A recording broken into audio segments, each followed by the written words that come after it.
আসসালামু আলাইকুম এভরিওয়ান, সবাইকে স্বাগত জানাচ্ছি আজকের এই ক্লাসে। আজকে আমরা নির্মিত অংশের বেশ কয়েকটা গুরুত্বপূর্ণ টপিকগুলো নিয়ে আলোচনা করব এবং দেখাবো যে কিভাবে একটা পারফেক্ট নির্মিত অংশ আমরা কিভাবে পারফেক্টলি এগুলো উপস্থাপন করতে পারি সেই বিষয় সম্পর্কে আজকে আপনাদের সবাইকে দেখাবো ইনশাআল্লাহ।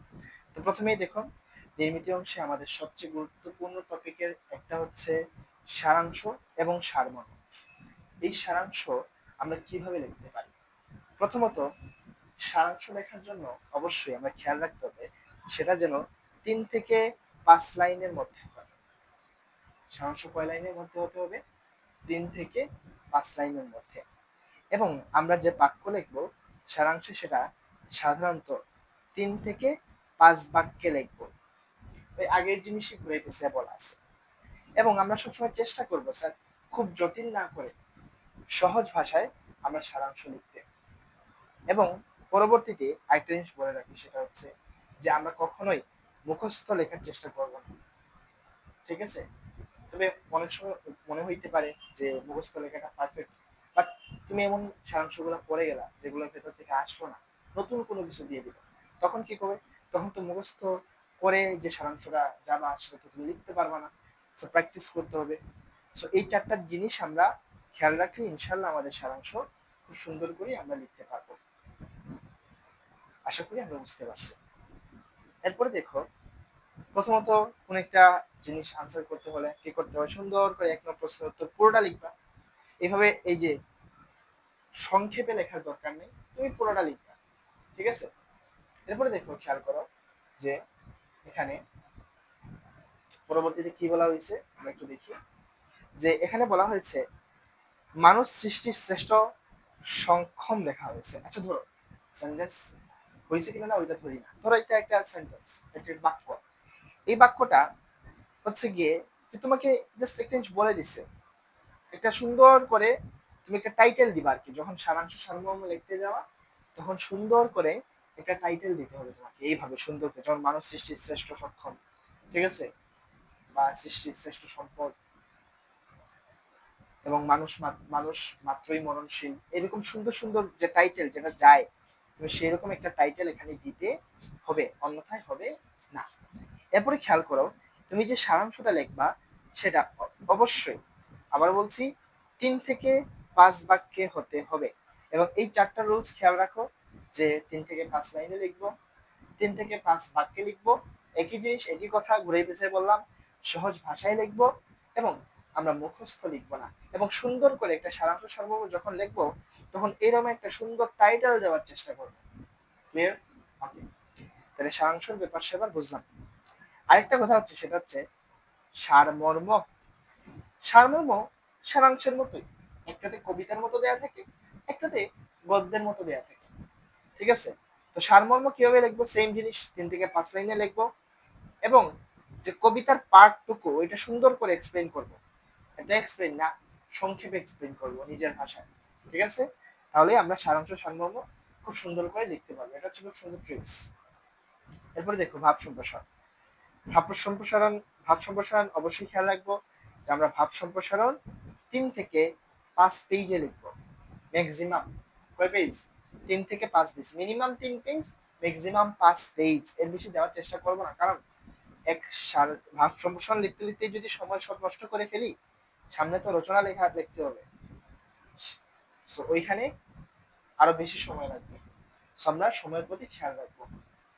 এরপরে দেখো যে স্যার এটা খুবই খুবই অনেক বেশি একটা কোয়েশ্চেন আসে, সেটা হচ্ছে সারাংশ লিখবো নাকি ভাব সম্প্রসারণ লিখবো। এটা একটা বিগ ফ্যাক্ট। প্রথম কথা হচ্ছে, তুমি যদি সারাংশ লেখো 3 থেকে 5 বাক্যে লিখতে পারবা, এবং তোমার মিনিমাম 5 মিনিট সময় লাগবে সারাংশে। অন দা আদার হ্যান্ড, তুমি যদি ভাব সম্প্রসারণ লেখো তাহলে তুমি অনেক বড় করে লিখতে হবে, সেই ক্ষেত্রে তোমার 15 মিনিট সময় লাগবে, এবং মিনিমাম 3 পেজ এবং ম্যাক্সিমাম 5 পেজ ভাব সম্প্রসারণ লিখতে হয়, বা লেখাটা স্ট্যান্ডার্ড আর কি, লিখতে হয় না। কেউ 19-20 লিখলেও সমস্যা নেই, একটু 19-20 হইলেও সমস্যা নেই, বাট এটা একটা স্ট্যান্ডার্ড, ঠিক আছে? এখন সারাংশ নাকি ভাব সম্প্রসারণ? সবচেয়ে বেশি প্রেফারেবল হচ্ছে সারাংশ। কারণ তোমার যদি তুমি লিখতে পারো, তোমার যদি কমন আসে, তুমি যদি টপিকটা বুঝো, তাহলে আমি প্রেফার করি যে সারাংশটা দেওয়াটাই উচিত।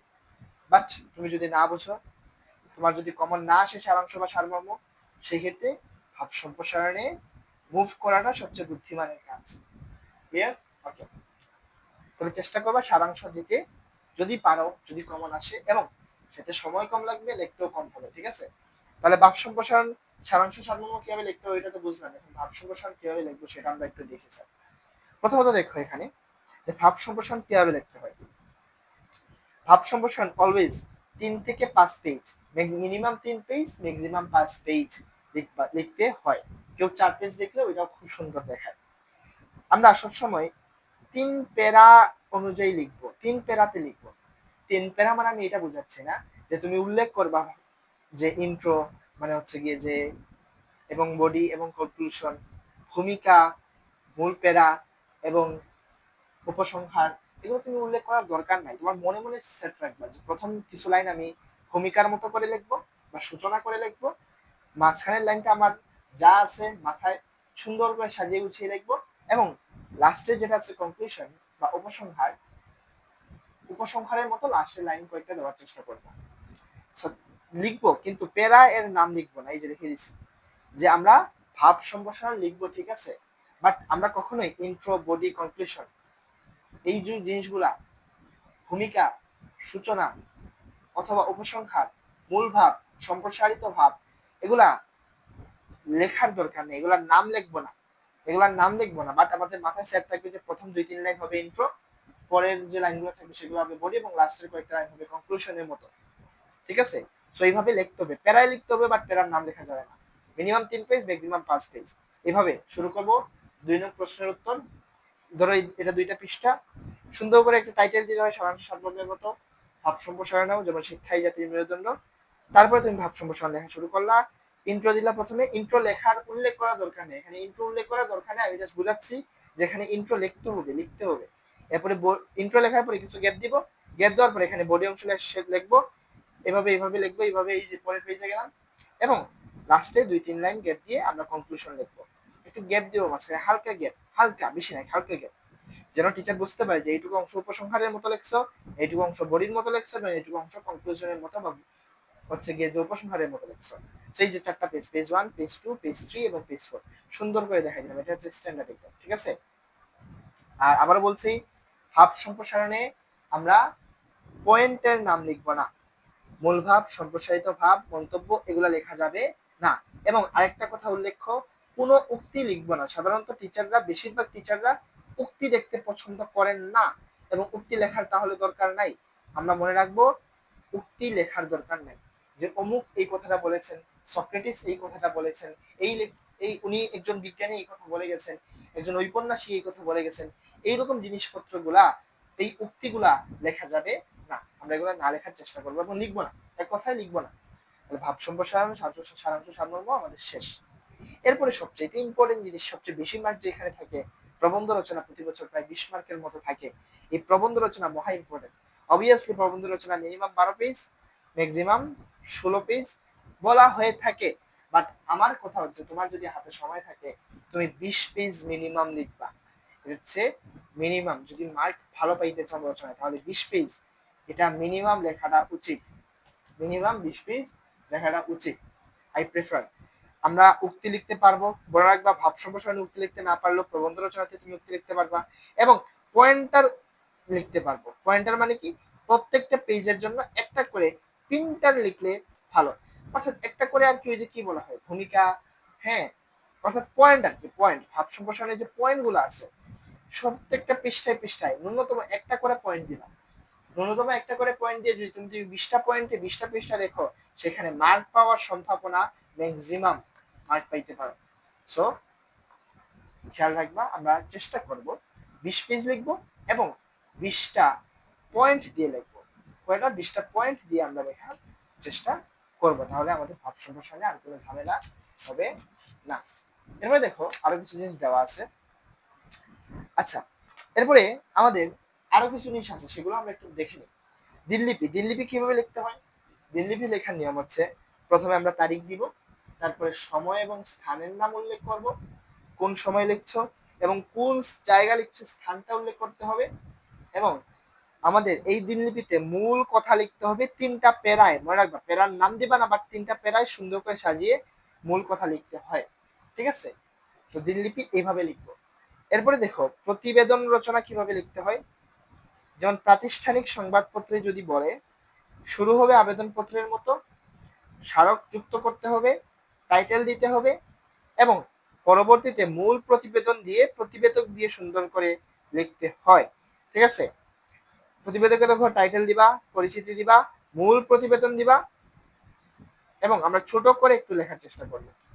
ঠিক আছে, প্রাতিষ্ঠানিক প্রতিবেদন লেখার নিয়ম, আবেদনপত্রের মতো শুরু হবে, স্মারক যুক্ত করতে হবে, নর্মালি যে কোনো একটা স্মারক দিয়ে দিবা তোমার মন মতো বানিয়ে, আর যদি প্রশ্ন দেওয়া থাকে সেটা উল্লেখ করতে হবে, একটা টাইটেল দিতে হবে, মূল প্রতিবেদন লিখতে হবে। এটা হচ্ছে প্রাতিষ্ঠানিক প্রতিবেদন লেখার নিয়ম। এরপর আসো সংবাদপত্র প্রতিবেদন কিভাবে লেখা হয়। টাইটেল দিতে হয়, পরিচিতি লিখতে হয়, যে তুমি কে, তুমি কোন সংবাদপত্র কোন মাধ্যম থেকে বলছো, তুমি কি যমুনা টিভি থেকে বলছো নাকি আর টিভি থেকে বলছো, মূল প্রতিবেদন উল্লেখ করতে হয় এবং ছোট করে লেখার চেষ্টা করবো। ঠিক আছে, এরপরে আসে স্যার আবেদনপত্র রচনা। মনে রাখবে এক পেজে লেখার চেষ্টা করবো এই আবেদনপত্র রচনা। কিভাবে, তারিখ লিখবো, প্রধান শিক্ষক, বিদ্যালয়ের নাম ঠিকানা লিখবো, মানে আবেদনপত্র আর কি। ঠিক আছে, অ্যাপ্লিকেশন, তারিখ লিখবো, প্রধান শিক্ষক বরাবর লিখবো, যার বরাবর বলবো, অনুসারে প্রধান শিক্ষক না বলে ইউনিয়নের চেয়ারম্যান বা পৌরসভার চেয়ারম্যান এইরকম বলতে পারে। চেয়ারম্যান বরাবর বলে চেয়ারম্যান বরাবর লিখবা, বিদ্যালয়ের নাম দিবা অথবা ইউনিয়নের নাম যেটা বলবে প্রশ্নে।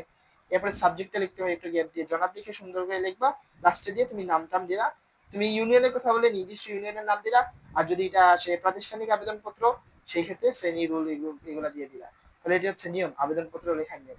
এক পেজে লিখবো অবশ্যই তারিখ, প্রধান শিক্ষক, বিদ্যালয়ের নাম ও ঠিকানা, বিষয়, জনাব, নাম, শ্রেণী রুল। এক পেজে লেখার চেষ্টা করবো, আমরা বলছি এক পেজে, বাট এরকম যদি হয় পারতাছো না, খুবই ঝামেলা হয়ে গেছে, এই পেজ ওইখানে আরেক পেজ রাখবা, এই পেজ এই পেজ, এই 2 পেজ উল্টে দিবে। ঠিক আছে, ওকে।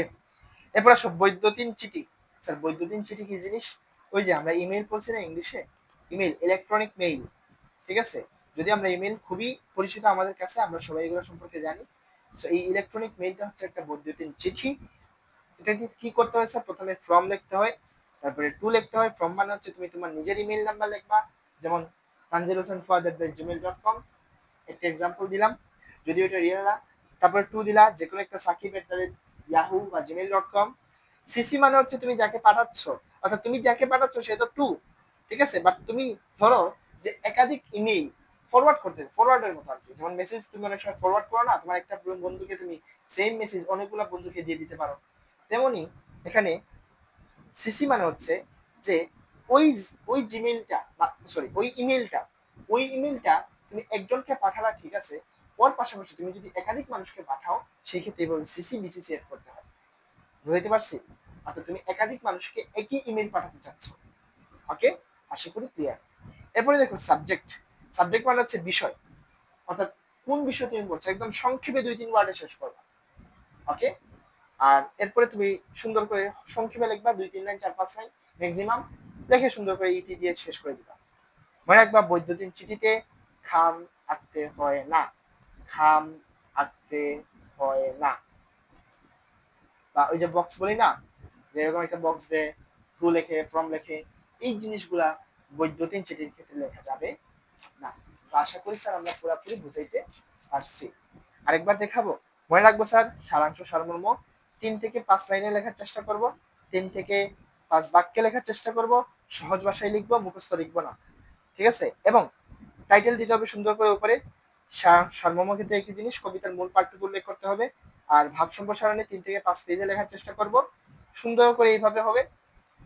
প্যারা করে লিখবো, বাট প্যারার নাম আমরা উল্লেখ করবো না। Minimum 3 page, maximum 5 page. আর প্রবন্ধ রচনার ক্ষেত্রে মনে রাখবো 20 পেজ লেখার চেষ্টা করবো এবং 20টা পয়েন্ট দেওয়ার চেষ্টা করবো। সারাংশ আনসার করবো নাকি সারমর্ম আনসার, সরি ভাব সম্প্রসারণ আনসার করবো। সারাংশ সারমর্ম তুমি আনসার করতে পারো যদি তুমি পারো, আর যদি দেখো যে পারতেছো না তখন তুমি ভাব সম্প্রসারণে মুভ করাটাই সবচেয়ে ভালো বুদ্ধিটা হবে আর কি, সবচেয়ে ভালো হবে। দিনলিপি এই যে নিয়মগুলো দেখাইলাম, প্রতিবেদনের নিয়ম, আবেদনপত্রের নিয়ম, বৈদ্যুতিন চিঠির নিয়ম, সুন্দর করে দেখাই দিচ্ছি। তাহলে এ টু জেড আমাদের মোটামুটি স্যার নির্মিত অংশ কভার করছি। ঠিক আছে, এছাড়াও কিছু টপিক থাকতে পারে যেগুলো মিস গেছে, ওগুলো আমার ইনবক্সে নক করলে ইনশাল্লাহ এগুলোর উপরে আমরা ভিডিও তৈরি করে দিয়ে দিব। সবাই ভালো থাকো, সুস্থ থাকো, দেখা হবে অন্য একটি ক্লাসে।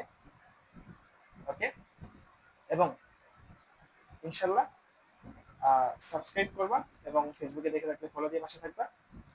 আল্লাহ হাফেজ। আসসালামু আলাইকুম ওয়া রাহমাতুল্লাহি